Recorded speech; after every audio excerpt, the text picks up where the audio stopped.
queridos amigos e irmãos da Associação Assistencial Espírita Mestre de Amor, de Ponta Grossa, Paraná. Boa tarde. O meu nome é José Carlos e é uma honra muito grande,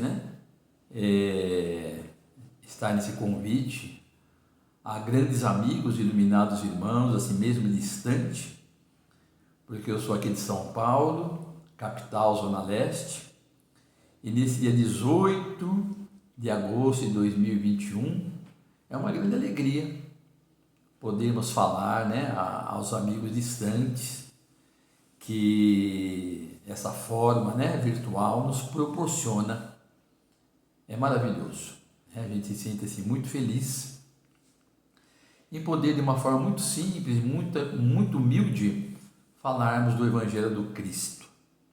Eu agradeço aos amigos que estão nos vendo ou que nos assistirão. Muito obrigado pelo carinho, pela amizade. Peço permissão para adentrar o lar de cada amigo, para estarmos juntos, nesses rápidos minutos. E convidamos, inclusive, para a prece inicial, caso os irmãos queiram colocar um copinho com água, para pedir a Jesus, através dos mentores amigos, que fluidifique e coloque aí o remédio para os nossos corações, para o nosso corpo, para a nossa alma, que todos nós sempre precisamos de alguma coisa. Então, fechando os nossos olhos, dizemos: Senhor, ensina-nos a oferecer o coração puro e o pensamento elevado na oração. Ajuda-nos a pedir em Teu nome, para que a força de nossos desejos não perturbe a execução dos Teus desígnios. Ampara-nos, a fim de que o nosso sentimento se harmonize com a Tua vontade e que possamos, cada dia, sermos instrumentos vivos e operosos da paz, do amor, do aperfeiçoamento e da alegria, de acordo com a Tua lei. Sê conosco, Senhor, hoje e para todo sempre, que assim seja. Gente, nós gostaríamos de iniciar essa live lembrando de uma passagem dita por Jesus e que consta no capítulo 6 do Evangelho segundo o Espiritismo, o Cristo Consolador, item 3, Consolador Prometido. Se me amais, guardai os meus mandamentos, e eu rogarei ao Pai, e Ele vos dará outro Consolador, para que fique eternamente convosco, o Espírito da Verdade, a quem o mundo não pode receber, porque não vê, nem o conhece. Mas vós o conhecereis, porque Ele ficará convosco e estará em vós.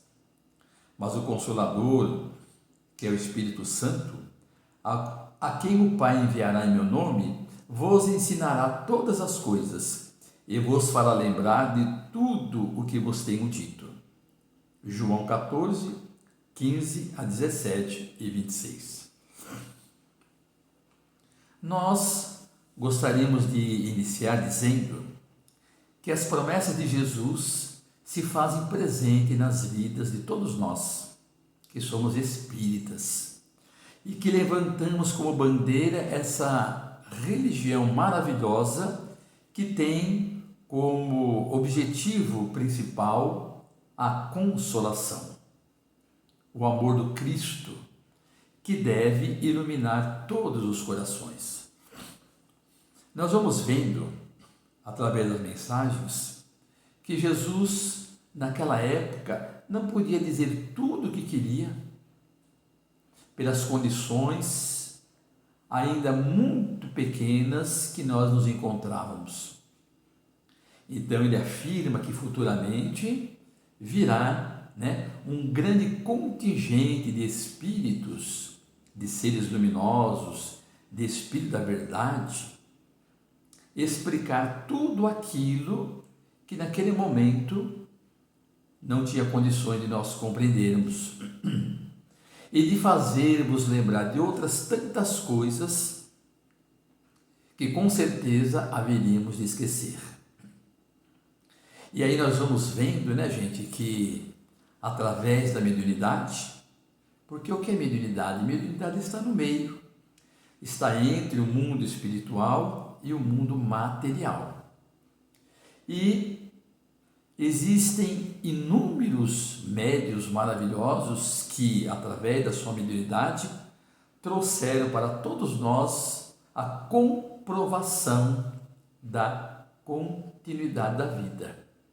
Não só isso, como também, né, através da sua mediunidade, através da psicografia ou da psicofonia, trouxeram a todos nós importantíssimos e valiosos ensinamentos do Evangelho do Cristo.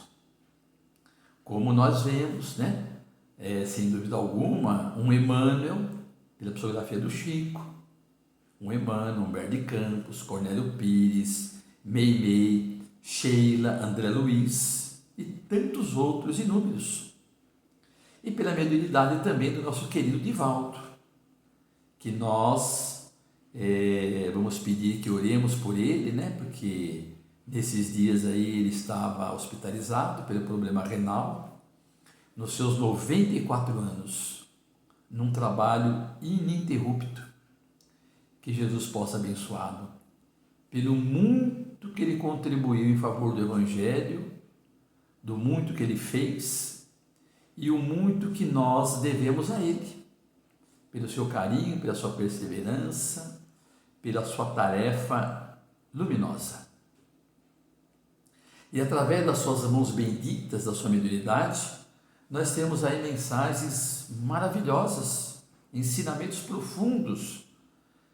Joana de Ângeles, Manuel Viana de Carvalho, Manuel Filomeno de Miranda, e por que não falarmos, né, de Amélia Rodrigues, esse espírito que é singular, que nos traz, que a cada leitura nos faz ver, né, a importância da vida de Jesus em nossas vidas, dos seus ensinamentos. E hoje nós escolhemos, né, essa obra monumental intitulada A Flores no Caminho, no capítulo 24, Amanhecer da Ressurreição. Por que nós escolhemos esse capítulo? Porque nós entendemos que é um capítulo importantíssimo, mas acima de tudo, esse capítulo é o ápice de tudo aquilo que Jesus ensinou, de tudo aquilo que Jesus nos representou. É o ápice. Por quê? Porque nós aprendemos que durante 3 anos Jesus escolheu 12 apóstolos, 12 pessoas, 12 pescadores, 12 pessoas humildes, para implantar nos seus corações o Evangelho, que é a Boa Nova. Nós sabemos, claro, que um, infelizmente, né, se equivocou, mas depois foi substituído, compondo novamente aos 12, né? Mas nós gostaríamos de lembrar que naqueles 3 anos, quantos ensinamentos Jesus trouxe, né, que foi registrado por Mateus, por Marcos, Lucas e João, chegou até nós, da sua bondade, do seu amor, da sua tolerância, do seu carinho, do seu respeito, do seu perdão. Todos os atributos que estavam assim caracterizados na vida de Jesus eram simplesmente atitudes iluminadas que vai percorrer por séculos e séculos e milênios, chegando até nos dias atuais. Então Jesus através das suas parábolas, dos seus ensinos, ele não somente falou, como também ele exemplificou. Exemplificando no perdão, no amor, na tolerância, na compreensão, no carinho para com todos. E não somente isso. Os discípulos junto a Jesus a cada dia presenciavam um fenômeno inusitado, um milagre inusitado. Não é verdade? Nós vamos vendo as curas, né, que Jesus realizou, os leprosos, paralítico, os cegos, os demônios, né, as entidades que não do bem que Jesus afastava, Jesus caminhando sobre as águas, indo até o barco onde eles estavam, numa situação assim inusitada. A multiplicação dos pães, a inúmeras pessoas que o seguiam, em determinado momento estavam com fome, estavam cansados, e Jesus, né, por mais de uma vez, alimentou a todos. Quando Jesus transforma a água em vinho, isso tudo os discípulos vão vendo a grandiosidade do Mestre, até o ponto que, certa feita, naquela nau atravessando o mar da Galileia, naquele barco, né, em direção a Gadara, aos Gerasenos, um vento abate-se sobre as águas, que revolvem as águas a ponto de fazer com que a nau vire. E eles eram pescadores exímios, pessoas que conheciam profundamente as águas, mas sabiam que se a nau virasse, todos iriam perecer, por causa do vento, da tempestade. E eles pedem ajuda a Jesus, que levanta e, com a sua autoridade, faz com que os ventos se acalmem e as águas se tranquilizem. E eles perguntam: que homem é esse que até os ventos e as águas se lhe obedecem? É Jesus. Então nós vamos vendo que, acima de tudo, Jesus era alguém que trazia o conforto, a certeza, o amor. Jesus também, nós sabemos perfeitamente que ele ressuscita a filha de Jairo, o filho de Naim, o filho da viúva de Naim, e Lázaro, trazendo da morte para a vida, da catalepsia para a realidade de uma nova existência, de uma nova experiência. E aí o que a gente vai observando? Que os discípulos viam em Jesus um grande herói, uma pessoa que tinha o poder de a tudo resolver, que com certeza nada de mal iria acontecer. E se porventura viesse a acontecer, Jesus se sairia muito bem, como se saiu inúmeras vezes de inúmeros questionamentos trazidos pelos fariseus e publicanos. No entanto, nós vamos acompanhando agora o desenrolar da história que nos traz assim de forma magistral Amélia Rodrigues. No capítulo 24, Amanhecer da Ressurreição. Diz Amélia Rodrigues: as horas transcorriam pesadas e lentas entre as sombras das saudades. Não obstante fossem dias de luz, apagaram-se as claridades da esperança e os júbilos murcharam nos corações oprimidos pelas dores superlativas, não é? Enquanto Jesus com eles estavam, e esperança, era alegria, era felicidade, era certeza, era luz, era tudo de bom. Mas agora, Jesus foi crucificado. E as sombras que mantinham os discípulos em amargura defluíam do remorso, da mágoa, da dor, ante o espetáculo inesperado que culminara na tragédia do Gólgota. Jesus havia dito inúmeras vezes, várias vezes, que ele viera para isso, que o seu reino não era deste mundo, que existia muitas moradas na casa de meu Pai, e que para onde ele fosse haveria de preparar um lugar, que logo depois haveria de nos receber a eles no mundo espiritual. Mas era alguma coisa distante, alguma coisa transcendental, que somente com o testemunho final, com a prova final, era que de fato eles haveriam de compreender tudo aquilo que nosso Senhor Jesus Cristo estava dizendo.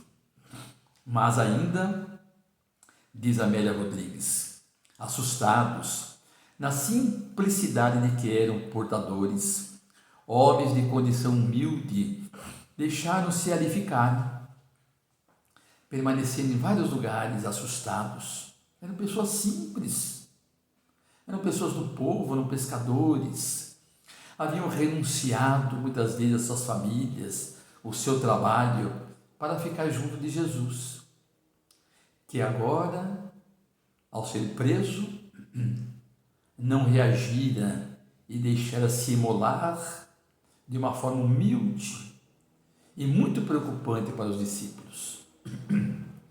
O mestre falara que volveria 3 dias depois de morto. Eles criam, mas não sabiam em que acreditavam.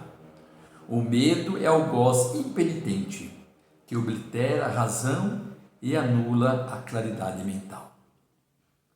O que quer dizer é que de tudo aquilo que Jesus havia falado, de tudo aquilo que Jesus havia testemunhado em momentos de alegria, de felicidade, aquela situação de Jesus ter sido preso, julgado, condenado, martirizado, carregando a sua própria cruz com uma coroa de espinhos na cabeça e pregado na cruz, isso ficou ali, na sua memória. Isso obliterava eles enxergarem um pouquinho mais além, porque ficou marcante, porque Jesus não reagiu. E aí Amélia Rodrigues continua dizendo: a paisagem de horror da tarde ensombrada em que ele fora sacrificado não lhe saía da mente, porque aquele momento era o momento em que eles acreditavam que Jesus haveria de resistir às investidas dos homens maus. Tanto é que Simão, se aposta de uma espada, e assim que o soldado vai em direção a Jesus, ele corta a orelha de Malco. E aí Jesus diz: Simão, embainha a tua espada, porque aquele que com ferro fere, com ferro será ferido. Então não houve resistência. Jesus também não faria isso por amor aos discípulos, porque eles seriam assim mortos, trucidados rapidamente. Os discípulos vão embora e depois, naqueles dias, pensando que poderia estar junto de Jesus, um grande remorso, um grande arrependimento. Mas eles lembram que ele não se defendera, não se queixara e permanecera estoico até o fim. Agora que o recordavam, percebiam a dimensão da ingratidão de que deram mostras. Mas isso era necessário. Era necessário eles recuarem para que depois, no testemunho final, na prova final da sua ressurreição, nasceriam neles a grande determinação de divulgarem, de semearem o Evangelho a ponto de darem a própria vida. Na alva do primeiro dia da semana entrante, Maria de Magdala, Joana de Cusa e Maria de Cleófas resolveram levar bálsamo e óleo à sua sepultura. Lá encontrou a sepultura aberta, a pedra removida, sem soldados, e elas adentram. E sobre o túmulo um ser angelical que lhes diz: mulheres, a quem procurais ressuscitou dos mortos. Elas então, atemorizadas, aflitas, o que fizeram com o corpo do meu Senhor, saem a correr. E Maria de Magdala, saindo a chorar, interrogou o jardineiro, que cuidava das rosas silvestres e do local: para onde o levaram, Senhor? E Amélia diz, maravilhoso, né? E ele voltou-se, todo em luz, tangível e vivo. O mestre sorriu e ela percebeu. Rabone, mestrezinho, é você? Maria, ainda não fui para meu pai. Avisa aos companheiros, aqueles a quem eu amo, a todos os discípulos, que sigam para a Galileia, onde eu haverei de encontrá-los. Que maravilha, né? As duas mulheres, no entanto, vão em direção a Simão Pedro e João e falam do inusitado. Os dois acorrem ofegantes àquele local e constatam que, de fato, o corpo de Jesus não estava ali. As vestes que o cobriam seu corpo, sim. O que fizera? Será que, de fato, ele haveria de volver dos mortos? Amélia Rodrigues diz: a ressurreição incontestável era o selo da sua legitimidade, após as lutas que o túmulo não encerrara. A vida continua. As esperanças consolidaram-se, o medo cedeu ao desejo do sacrifício. Seu aparecimento, reiteradas vezes, arrancando os amigos das algemas humanas, olha que interessante.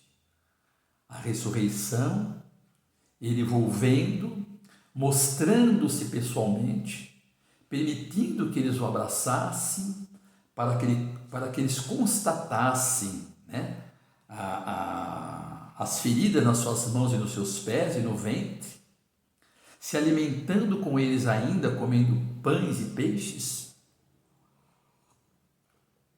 numa alegria incomensurável, fez com que eles se fortalecessem. E é interessante aqui, gente, uma observação, que Jesus não vem admoestar ninguém, não vem criticar ninguém. Ou seja, né, eles haviam fugido. E Jesus não disse, vocês me abandonaram, me deixaram sozinhos. Não, de forma nenhuma. Tudo estava predeterminado. Tinha que ser assim. Porque agora, diante da visão inusitada de ver Jesus ressuscitado e constatado que a vida continua, não tinha mais medo de nada. Eles haveriam de se entregar de corpo e alma por aquele a quem eles tanto amavam. Então, Amélia Rodrigues continua, era o prólogo da realização de cada discípulo que então sairia em testemunho da verdade, fixando na memória dos séculos a grandeza do Mestre. Sem temerem a morte, olha, não teme mais a morte, sabe que a vida continua, sabe que tudo aquilo que fizeram com Jesus, pelo que Jesus passou, venceu a morte e volveu junto deles, estuante, maravilhoso, transformado em realidade, para que nem os suplícios eles se multiplicariam pelo mundo como pólen bendito, reverdecendo a terra árida dos corações. E é isso que nós aprendemos, né? Porque nos 300 anos, nos 3 primeiros séculos, a cada leva de discípulos que eram presos, que afirmavam amar Jesus, que seguiriam Jesus, a cada 100 que matavam, multiplicavam-se, triplicavam-se em 300. se matavam o dobro, se multiplicavam. Por quê? Porque eles sabiam da veracidade, sabiam que a vida continua e que por mais que eles pudessem acabar com o corpo, o que sobrevive mesmo é o espírito. Essa é a essência, somos nós, né? Espiritualmente falando, que haveremos de surgir no mundo espiritual renovado pelas experiências vividas. E aí Amélia Rodrigues nos traz sim, uma grande informação para os dias de hoje, dizendo assim: hoje, quando os rumores de calamidade se transformam em triste realidade, podemos pensar no Covid, nessa pandemia, né? A evocação da vitória da vida sobre a morte, ninguém morre. Todos nós estamos em experiências.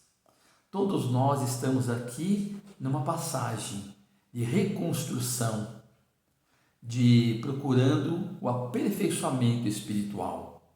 De uma forma ou de outra, nós um dia veremos de partir. E que nós possamos partir na melhor forma possível, num grande aprendizado dos ensinamentos de Jesus. Então, Amélia Rodrigues continua dizendo: e a mensagem da ressurreição faz-se vida. Os discípulos do Evangelho restaurado tornam-se, olha que interessante, gente, os discípulos do Evangelho restaurado, Consolador prometido, né? Terceira revelação do Espiritismo cristão, tornam-se os mensageiros intimoratos da esperança, e em nome da fé, sem jaça, em nome da fé, sem dúvidas.